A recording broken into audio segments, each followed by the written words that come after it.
Hey you guys, it's Peter, and welcome to my channel, Peter Boom Boom Reviews Stuff, and I am back for another movie review. I am so loving doing the movie reviews over here.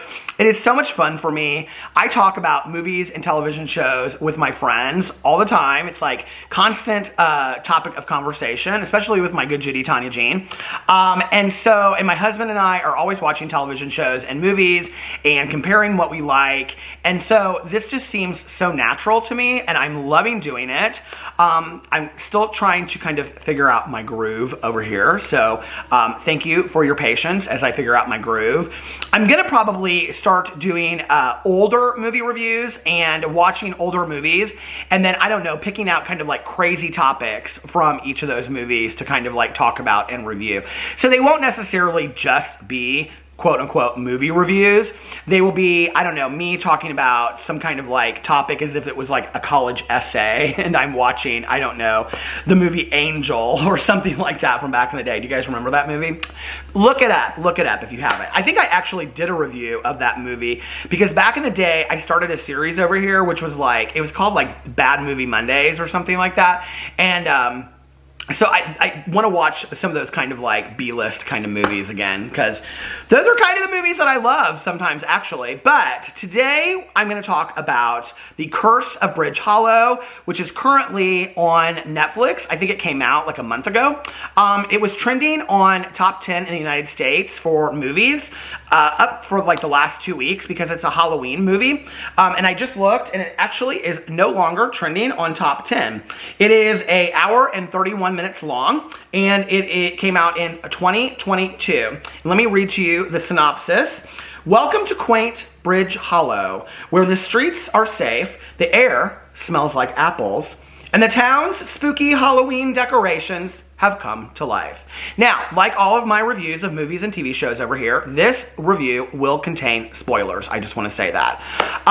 So let me kind of go to what happened. My husband and I were sitting around here on Saturday night, and we were trying to figure out what we were going to watch, and we had just watched the 2 newest episodes of American Horror Story, and I was like, do you want to watch a movie? Because we didn't really have anything else to do, and he was like, yeah, what do you want to watch?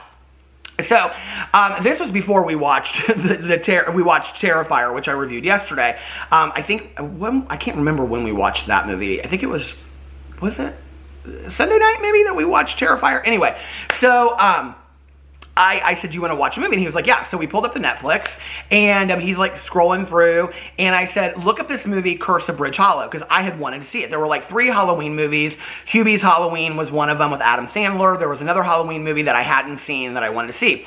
But I had seen the preview for this, and I thought that it looked really, really cute. Plus, it's with Marlon Wayans and Kelly Rowland, who I love them so much. So Alex pulled it up, and I was like, who is the girl in this? This girl looks so familiar to me. It's Priya Ferguson, who's like the main character. She plays their daughter. And Alex goes, she's the little sister in Stranger Things. And I was like, oh my God, she is.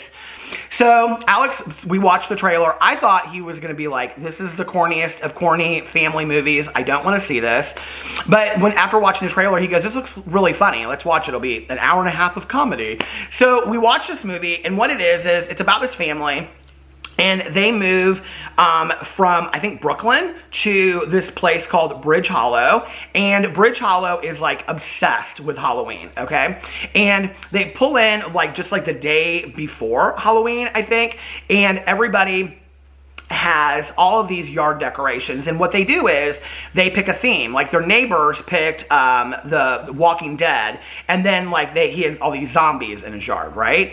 And so they pick a theme, and then they go with that theme, and like there's like the school principal, he picked like a football team, and so it was all like skeletons dressed up like football players, and then they completely go full, like there's witches across the street, you get it. Each person had their own theme.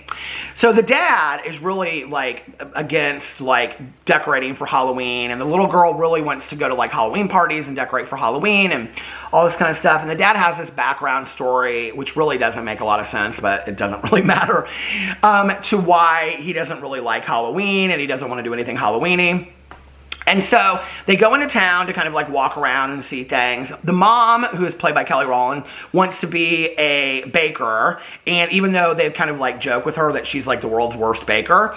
And so there's like this like Halloween festival that they have every year. And the Halloween festival is based around this legend of this like demonic entity that like came and tried to kill all these people, and then they got rid of him in this like jack-o'-lantern thing, right? Okay, and the reason why I'm laughing is because the mayor of the town, who drives this pumpkin mobile, she tells the story on this sweater that was like made for her. Like the sweater has the whole story. It's cute little details like that that really make this movie.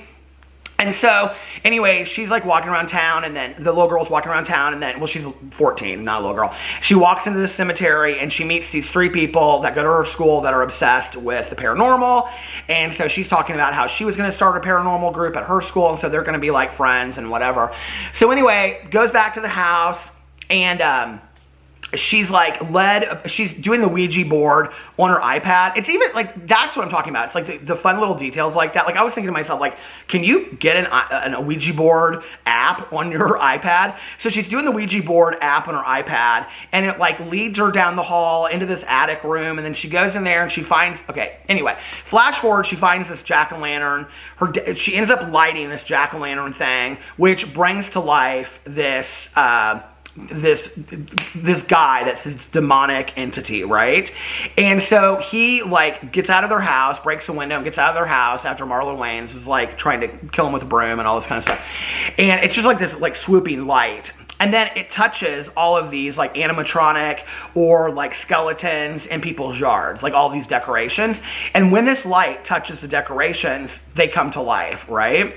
And so it's Marlon Wayans and Priya Ferguson, his daughter, trying to take down all of these Halloween decorations that have now come to life that are taking over the town and trying to like kill everybody, right? It's really funny. I mean, it sounds corny, and it's such a corny idea, but it's really cute and very, very funny. And I know Halloween's over already, but it's really, really well done. And so there's even like a part in the retirement home where it's like these spiders that are like hanging on the ceiling like come to life. That part's really cute. There's just a lot of like really, really cute parts of this movie. And the mom, like, she can't sell her stuff at like there's this one part, like, her stuff is so bad that she bakes, like, nobody wants, it's like gluten-free, and it's all like making a joke and like how we live like this healthy lifestyle. And so she's got like gluten-free and like all this kind of, you know, healthy cakes and cookies and stuff. And like the minister comes up, and he like takes, and he's like, oh, you know, whatever, and he takes a bite, and she says something, and he goes, I cannot tell a lie, and he like hands it back to her or something like that. It's just corny little lines like this. And of course they like have to like get the demonic guy, and like before he takes his soul at midnight, because if he takes his soul at midnight, then he can be here forever and take over the town and all this kind of stuff. And oh, there was like this spooky woman, and she did seances, and she was a psychic medium that lived in their house. That's how the whole thing starts. And so anyway, by the end of it, they like take this demonic entity down, and they get him back in where he's supposed to go, and then like they banish him to hell forever, kind of thing, right? And then at the very end, this other wall goes down in the attic room or wherever they were at the beginning, and they find all of these other boxes, like the one that she found with the jack-o'-lantern in it, basically saying that this woman had like stored all of these different like demonic souls. So it kind of leaves you to wonder, like, are there going to be more movies? Is this the only one? Is there going to be like, you know, a part 2, 3, which there could be. It was cute. It was really, really cute. And I know, listen, okay, on the heels of me reviewing Halloween Town the other day, so many people were like, Peter, listen, okay? It is like the childhood memories of watching this movie as you grew up that really makes this movie. I don't have that. I didn't have that. You're going to get my real review over here, and I thought Halloween Town, it was cute. It was okay. It was corny. It was corny, you guys. I'm sorry. And it's from the 80s, okay? We didn't have the special effects that we had today. And I know that a lot of you grew up with Halloween Town, and you loved Halloween Town, and I appreciate that. I really, really do, okay? Don't come and try to hurt me because I just said it wasn't the greatest movie in the whole world, okay? It was my first time watching it. I thought it was corny. I just did. So anyway, but I understand that a lot of people have like childhood memories with these movies, you know? And I was actually watching this Curse of Bridge Hollow, and I was thinking a lot because I had just watched Hocus Pocus 2. And I actually did that review on my Peter Does Stuff channel before I decided to move the reviews over here. And I wasn't real impressed with Hocus Pocus 2, but I was glad that they did that. And I was almost kind of like Curse of Bridge Hollow was what I wish Hocus Pocus 2 had like been like. Like, I wish that they had gone to those lengths because it was more exciting, it was more fun. So anyway, out of 10, I would give it... Do I think it was the best movie in the entire world? No. Do I think that I would probably watch it again at Halloween? I would have it in the background while I was doing other stuff, like carving a pumpkin or whatever. Next Halloween, maybe. Would I sit and watch it again because it like was so enthralling to me? No. So I'm gonna give it, I think I'm gonna give it a solid 6.8. It was cool. It was cute. My husband liked it. I liked it. But it wasn't a movie that would bring me back time and time again. But yeah, it was a cute movie, and I was glad that I watched it. So anyway, let me know what you think in the comment section below. And yeah, I love you guys, and I'll see you tomorrow. Bye.